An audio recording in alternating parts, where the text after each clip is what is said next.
આગળ વધે અને આજે જે રીતે આઈટીસી પર અપડેટ લઈ લઈએ, સિગરેટ પર ડ્યુટી વધારવા પર સરકારની જે દલીલ છે તે અહીંયાથી ટોબેકો સ્ટોકમાં આજે પણ એને લીધે એક ફોકસ બનતું દેખાઈ રહ્યું છે। 52 વીક હાઈના નીચલા સ્તર પર આઈટીસીમાં આપણે કામકાજ જોઈ રહ્યા છે। વધુ વિગતો લઈએ, સહયોગી શ્રદ્ધા આપણી સાથે જોડાઈ ગયા છે।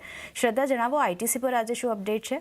જી, તો જે રીતે આપણે ગઈકાલથી જ જોઈ રહ્યા છીએ, તંબાકુ રિલેટેડ સ્ટોક્સ છે, ITC, Godfrey Phillips, VST industries બધા જ એક ખૂબ જ મોટા ઘટાડા સાથે કારોબાર કરતા જોવા મળી રહ્યા હતા ગઈકાલે, અને આજે ઘટાડો કન્ટિન્યુ આપણને જોવા મળી રહ્યો છે। અને બીજા પણ એક એમાં સમાચાર એડ ઓન થતા જોવા મળ્યા છે કે જે ગઈકાલના સમાચાર બાદ સરકારી સૂત્રો સાથે જે વાતચીત કરવામાં આવી, તો તેઓ તરફથી એક દલીલ પેશ કરવામાં આવી છે। એમાં તેઓએ સૌથી પહેલાં જણાવ્યું છે કે જે અન્ય પ્રોડક્ટ્સની સરખામણીએ સિગારેટની જે નીતિ છે ટેક્સની, એમાં પાછલા 7 વર્ષથી કોઈ બેસિક એક્સાઇઝ ડ્યુટી વધારવામાં નથી આવી। બીજું તેઓએ જણાવ્યું કે જીએસટી જ્યારે ઇન્ટ્રોડ્યુસ થયું જુલાઈ 2017માં, એની પહેલાં 100 સ્ટિક પર 1585થી લઈને 4170 સુધીની રેન્જમાં એક્સાઇઝ ડ્યુટી લગાડવામાં આવતી હતી, પણ જીએસટી પછી જીએસટીના ઇન્ટ્રોડક્શન બાદ 1000 સ્ટિક પર 5થી લઈને 10 રૂપિયાની એક્સાઇઝ ડ્યુટી લગાડવામાં આવતી હતી, કારણ કે જીએસટી ઇન્ટ્રોડ્યુસ થયો અને સાથે જ કોમ્પેન્સેશન સેસ પણ તેઓએ એપ્લિકેબલ કરી દીધો હતો। એના લીધે એક્સાઇઝ ડ્યુટી ઘટી ગઈ હતી, પણ હવે કોમ્પેન્સેશન સેસ તેઓ ફરીથી પાછું ખેંચી રહ્યા છે, એટલા માટે ફરીથી એક્સાઇઝ ડ્યુટી વધવા જઈ રહી છે।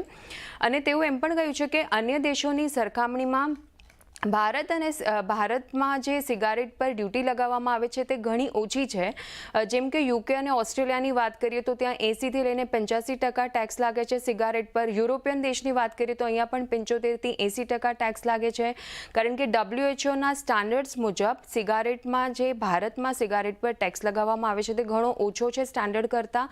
મિનિમમ 75% ટેક્સ લગાવવો જરૂરી છે સિગારેટ ઉપર, પણ ભારતમાં 53થી લઈને 55% રેન્જમાં જ અત્યારે લાગી રહ્યો છે। અને સાથે જ લોકો જે સિગરેટ પીવાવાળા લોકો છે, જે કન્ઝ્યુમર છે, એન્ડ કન્ઝ્યુમર, એ લોકોની આવકમાં વધારો થઈ રહ્યો છે, પણ સરકાર તરફથી અત્યાર સુધી પાછલા 7 વર્ષમાં કોઈ ડ્યુટી વધારવામાં નહોતી આવી। અને સાથે જ ટોબેકોની જે ખપત છે એના લીધે હેલ્થકેર માટે પણ સરકારને આખા વર્ષનું જે ખર્ચ છે તે 2.5 લાખ કરોડનો થાય છે। તો ઓવરઓલ અહીંયા જરૂર છે ડ્યુટી વધારવાની, તો એટલા માટે સરકારના સૂત્રો દ્વારા જણાવવામાં આવ્યું છે કે આ બધા રીઝન્સથી તેઓ ડ્યુટી વધારવાનો વિચાર કર્યો છે। આભાર શ્રદ્ધા, આપનો આ સમગ્ર માહિતી આપવા માટે। તો જો આઈટીસી પર